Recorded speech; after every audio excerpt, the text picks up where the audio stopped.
It was a crisp autumn morning in 1992 when the small Amish community of Lancaster County, Pennsylvania, woke up to an unsettling discovery. The Fisher family parents, Jacob and Sarah, along with their 5 children, had vanished without a trace. Their horse-drawn buggy sat idle by the barn, untouched meals lay cold on the kitchen table, and their beds were neatly made as if they had simply stepped outside for a moment. But that moment stretched into hours, then days, leaving behind only questions and whispers among neighbors.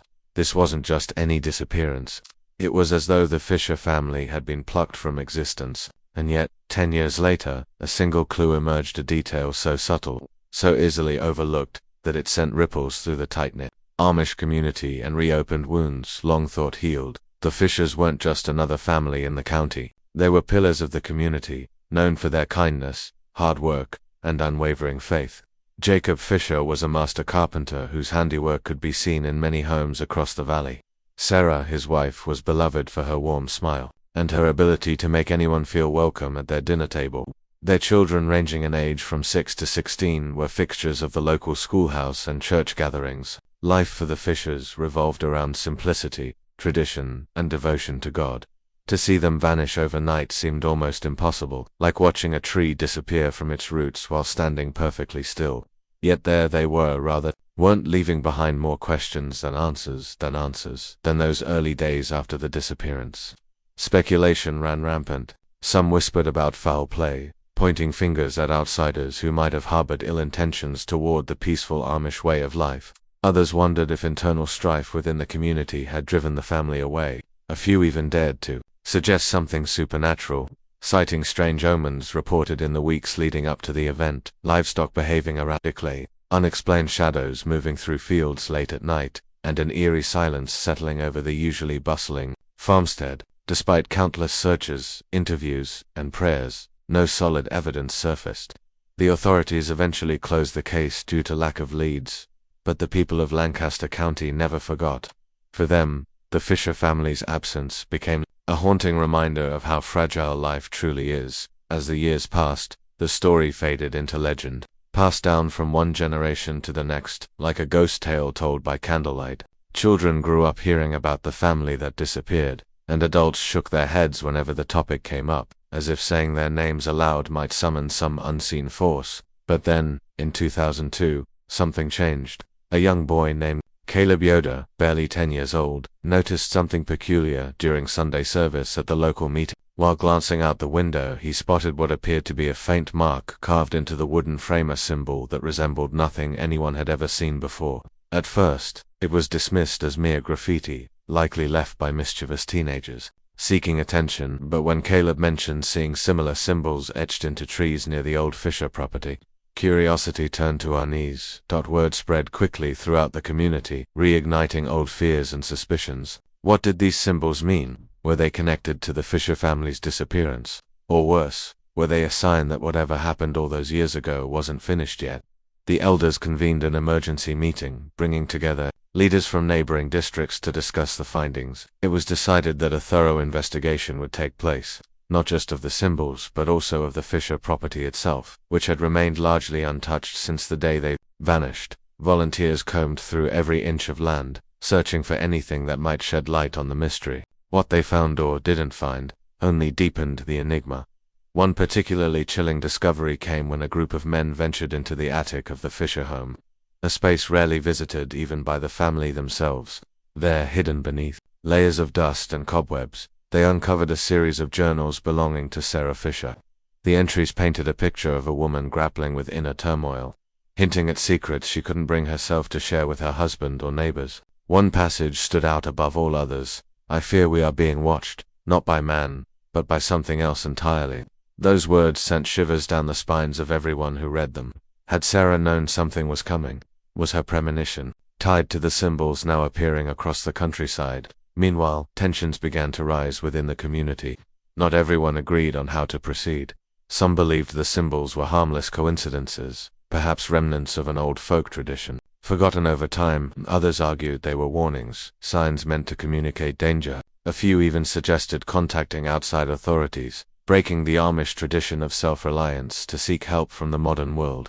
But doing so carried risks, not just of exposing their secluded lifestyle to scrutiny, but also of inviting interference in matters best left alone. As debates raged on, one thing became clear: the Fisher family's disappearance had left scars far deeper than anyone realized, and reopening this chapter of their history threatened to tear the community apart. Amidst the chaos, a young woman named Rachel King emerged as an unlikely voice of reason. Though only 22, Rachel possessed a wisdom beyond her years, shaped by years of listening to her grandfather's stories about the Fisher family. She had always felt drawn to the mystery, often wandering the edges of the abandoned property. As a child, imagining what life must have been like for the missing family. Now, armed with determination and a keen eye for detail, Rachel took it upon herself to piece together the fragments of the past. Her journey led her to uncover forgotten records, interview aging witnesses, and delve into obscure texts about Amish folklore and symbolism.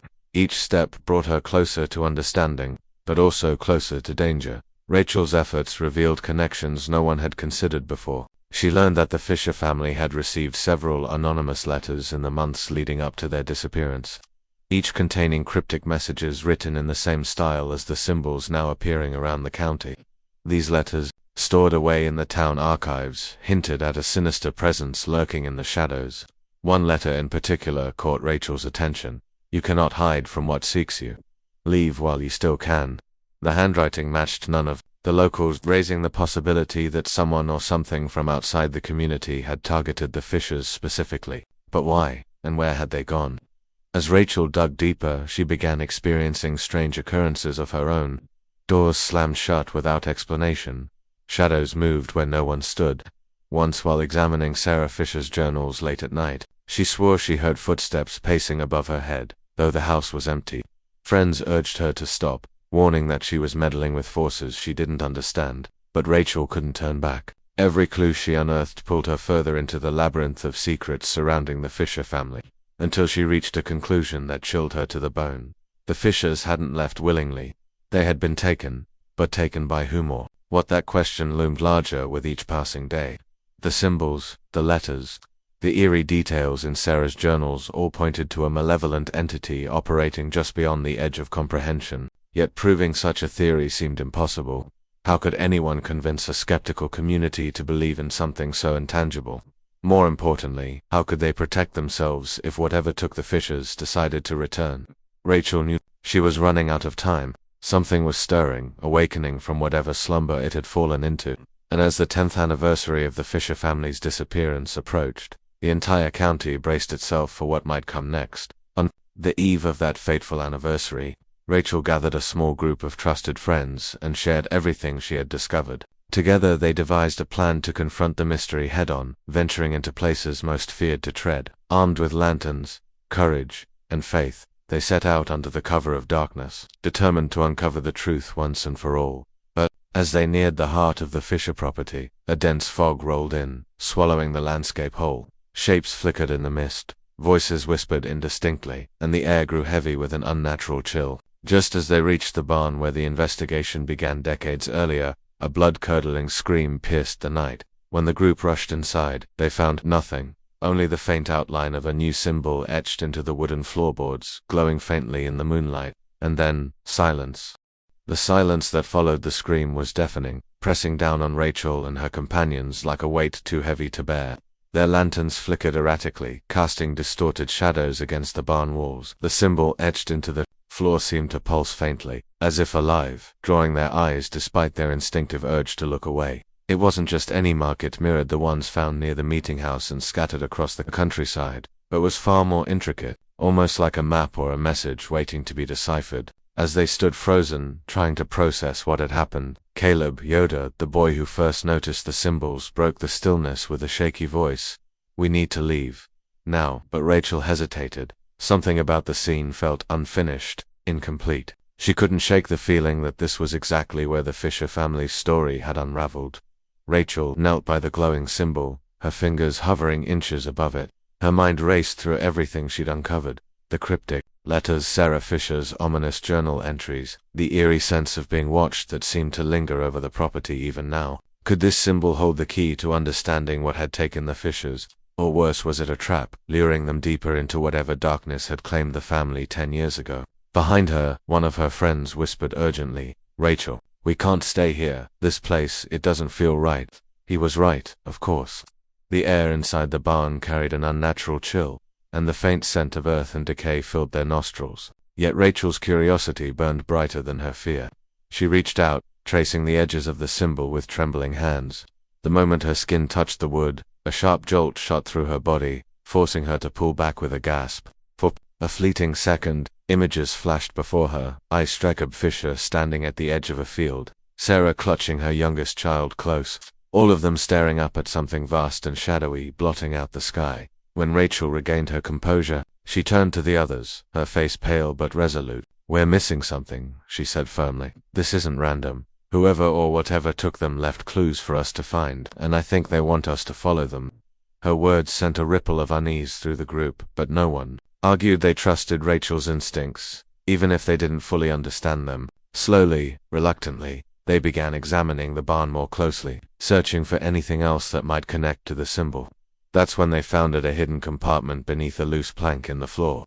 Inside lay a bundle of papers, tied together with twine, brittle with age but legible enough to make out fragments of text. These weren't ordinary documents. They were sketches and notes detailing strange rituals, celestial alignments, and references to ancient legends passed down among the Amish for generations. Legends about entities that walked the line between worlds, seeking vessels to cross into ours.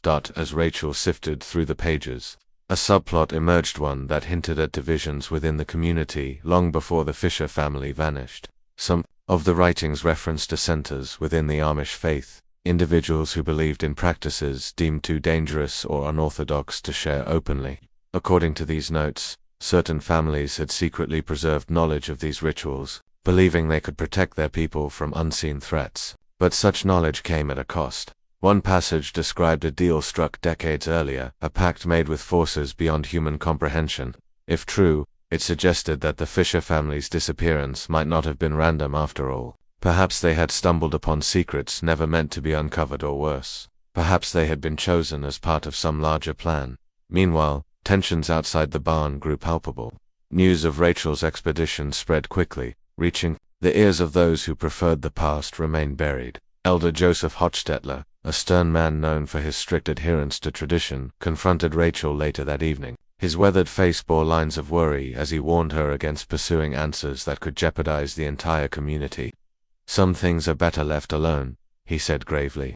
"You're stirring up trouble you don't understand, Rachel. Let the dead rest." But Rachel refused to back down. "If we don't figure this out," she countered, "what's to stop it from happening again?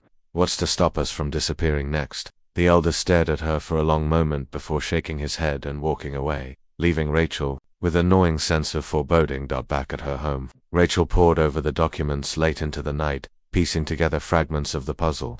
The more she read, the clearer it became that the symbols weren't merely warnings, they were invitations. Invitations to communicate with whatever force had taken the Fisher family. One ritual in particular stood out, detailing a ceremony meant to open a portal during a specific lunar phase. The timing aligned eerily with the upcoming full moon, which would occur just days later. Rachel realized they were running out of time. Whatever entity had claimed the Fishers was preparing to return, and if they didn't act soon, history might repeat itself. Determined to prevent another tragedy, Rachel rallied her friends once more. Together they devised a risky plan to perform the ritual themselves, using the information from the documents, in hopes of confronting the entity directly. It was a desperate gamble fraught with danger, but none of them could think of another way to break the cycle of fear gripping their community. As they gathered supplies and rehearsed the steps outlined in the notes, doubts crept in. What if they misinterpreted the instructions? What if summoning the entity only made things worse? Despite their fears, they pressed on, driven by a sense of duty to uncover the truth, not just for the Fisher family, but for everyone whose lives had been touched by the mystery. The night of the ritual arrived. Cloaked in an oppressive darkness that seemed to swallow the stars whole, guided by the faint glow of their lanterns, Rachel and her companions returned to the barn, where the symbol on the floorboard awaited them.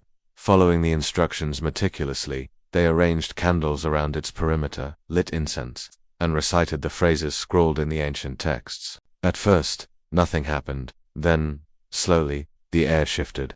A low hum filled the space, growing louder until it vibrated in their chests. The symbol flared to life, pulsating with an otherworldly light that cast grotesque shadows across the walls. Suddenly, the temperature plummeted, and a gust of wind extinguished their candles, plunging the barn into pitch blackness. In the suffocating darkness, voices began to whisper, soft at first, then overlapping in a cacophony of sound. The group huddled together, hearts pounding as the whispers coalesced into words spoken in a language none of them recognized. Just as panic threatened to overwhelm them, a figure materialized before them, its form indistinct yet undeniably present. It loomed over them, exuding an aura of both power and menace.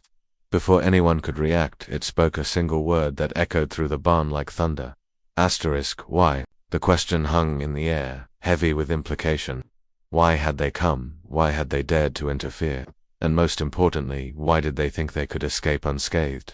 Rachel stepped forward, her voice steady despite the terror coursing through her veins. "We came for answers," she declared, her words ringing out into the void. "We came to bring justice for the Fisher family and, for ourselves." For a moment, there was silence. Then the entity let out a sound that defied this mix of laughter and sorrow, triumph and despair. It raised a hand, and the barn dissolved around them, replaced by a swirling expanse of light and shadow. In the distance, Rachel saw familiar faces, Jacob and Sarah Fisher, their children beside them, gazing at her with expressions of both gratitude and anguish. Before she could call out to them, the vision faded, and the entity spoke again, its tone colder this time. "You seek truths," it intoned, "but truths demand sacrifice." With those final words, the world tilted violently, and Rachel felt herself falling, tumbling through endless darkness. When she finally opened her eyes, she was back in the barn, surrounded by her friends, who looked as shaken as she felt. The symbol on the floor was gone, reduced to ash. Outside, dawn broke over the horizon, bathing the land in golden light. But the victory, if it could even be called that, felt hollow. The entity's parting words echoed in Rachel's mind, a grim reminder that their actions had consequences yet to unfold. As they stumbled out of the barn, blinking in the morning sun, one thing became painfully clear. While they may have uncovered the truth, the cost of that knowledge remained to be seen. As Rachel and her friends stumbled out of the barn, the weight of what had just happened pressed down on them. The morning light should have brought comfort, but instead, it felt wrong, too bright, too sharp, as if the world itself was trying to compensate for the darkness they'd encountered. They didn't speak as they walked back toward the heart of the community, each lost in their own thoughts. None of them could shake the feeling that something monumental had shifted, just for themselves, but for everyone connected to the Fisher family's disappearance. The entity's words about sacrifice lingered heavily in Rachel's mind. What did it mean, and what price would they or someone else have to pay? By midday, news of their ordeals spread through the community like wildfire. People gathered at the meeting house, demanding answers. Elder Hochstetler stood among them, his face lined with worry, his hands trembling slightly as he addressed the crowd. "This is not our way," he said firmly, though his voice betrayed a hint of fear. "We cannot meddle with forces we do not understand." But Rachel stepped forward, her resolve unwavering despite the exhaustion etched into her features. She recounted everything: the ritual, the vision of the Fisher family, the entity's cryptic warning, and urged the community to face the truth. "The Fisher family didn't vanish because of chance or coincidence," she said, her voice steady. "They were taken because of secrets some of us have kept buried for far too long. If we don't deal with this now, it will happen again." Her words sparked heated debates. Some sided with Rachel, believing the time had come to confront the past head-on. Others clung to tradition, insisting that meddling further would only invite more danger. Amidst the chaos, an unexpected ally emerged: Mary Byler, an elderly woman who rarely spoke at gatherings. With tears streaming down her face, she revealed a shocking confession. Decades ago, she had been part of a small group within the community that practiced rituals meant to protect against malevolent entities. "We thought we were doing good," she admitted, her voice trembling. "But something went wrong. Something escaped. I believe the Fisher family paid the price for our mistakes." Her admission sent shockwaves through the room, forcing many to grapple with the uncomfortable reality that the answers they sought might lie closer to home than anyone wanted to admit. With Mary's guidance, Rachel and her companions delved deeper into the history of these rituals, uncovering fragments of knowledge hidden in old diaries and oral traditions. They learned that the entity they had encountered wasn't merely a force of destruction, it was a guardian of sorts, tasked with maintaining balance between worlds. However, its methods were brutal, often exacting sacrifices to ensure stability. The Fisher family, it seemed, had become unwilling participants in this cosmic equilibrium. Armed with this understanding, Rachel proposed a daring solution: perform one final ritual not to banish the entity, but to negotiate peace. It was risky, perhaps even foolish, but it offered a glimmer of hope. But the climax unfolded under the light of the next full moon. This time the entire community gathered, united by fear, guilt, and a shared determination to set things right. Together, they formed a circle around the Fisher property, holding lanterns aloft as Rachel, guided by Mary's wisdom, recited the ancient incantations. The air grew thick with tension as the ground beneath them began to tremble. Shadows lengthened unnaturally, and the same low hum from before filled the night. Then, with a deafening roar, the entity appeared once more, towering above them. Its presence was overwhelming, but Rachel stood her ground, addressing it directly. "We know why you took them," she said, her voice ringing clear despite the quiver of fear behind it. "But we also know you serve a purpose. Let us find another way away that doesn't demand innocent lives." For a moment, there was silence. Then, the entity tilted its head, studying her with an intensity that made her skin crawl. Slowly, it extended a hand, pointing not at Rachel, but at Elder Hochstetler. The elder froze, his face pale as the entity's voice echoed in their minds. Sacrifices must be acknowledged. Truths must be spoken. Without hesitation, Hochstetler stepped forward, his shoulders squared. He confessed publicly to having known about the rituals and suppressing the truth out of fear of dividing the community. His admission broke the tension, and the entity's form began to waver, growing fainter with each passing second. Finally, it spoke one last time. Balance restored. Remember. And with that, it vanished, leaving behind an eerie stillness. In the days that followed, life in Lancaster County slowly returned to normal, but nothing was quite the same. The Fisher family never reappeared, but their memory lived on, serving as a reminder of the cost of secrecy and the importance of facing the unknown together. Subplots resolved quietly. Caleb Yoder found new confidence in speaking up when others hesitated, while Mary Byler became a bridge between generations, sharing stories of resilience and faith. Rachel, forever changed by her experiences, dedicated herself to preserving the lessons learned, ensuring that future generations wouldn't repeat the mistakes of the past. As the community came together to rebuild, both physically and emotionally, they carried with them a profound sense of unity. The Fisher family's disappearance had been a tragedy, but it had also been a catalyst for growth. By confronting their fears and embracing transparency, they had forged a stronger bond, one built on trust, honesty, and courage. And though the entity's warning lingered in their minds, they chose to focus on the present, cherishing the moments they had rather than fearing what might come. The story ends not with closure, but with reflection. Life is fragile, and mysteries often remain unsolved. Yet in the act of seeking answers, we find strength in ourselves, in each other, and in the enduring power of hope. For the people of Lancaster County, the Fisher family's legacy became a testament to the resilience of the human spirit, reminding them that even in the face of darkness, light can prevail if only we dare to seek it.